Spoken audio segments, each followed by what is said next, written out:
দেখিনি আর 14 বছর হয়ে গেল। একটা দিনও এমন যায়নি যেদিন তোর কথা মনে পড়েনি। প্রতিটা দিন তোর কথা ভেবে তোর পছন্দের খাবার বানিয়েছি। আমার হাতের রান্না কখনো মনে পড়েনি? আমি যদি তোর মা হতাম তাহলে এভাবে তুই আমাকে ছেড়ে যেতে পারতিস? তোর যে একটা পরিবার আছে সে কথা ভুলে গেলি নাকি?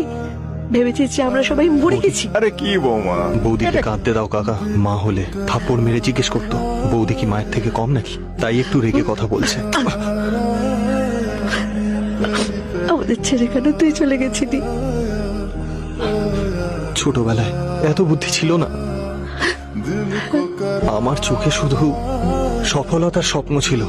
এত বছর তোমাদের ছেড়ে আমি কিভাবে কাটিয়েছি সেটা শুধু আমি জানি। আমি আর তোমাদের ছেড়ে যাব না। আরে বাবা, এ তো 5 স্টার মনে হচ্ছে। অসাধারণ বৌদি, এই রান্না খেয়ে ছোটবেলার কথা মনে পড়ে গেল। আমার বউয়ের হাতের রান্না যে খায় সে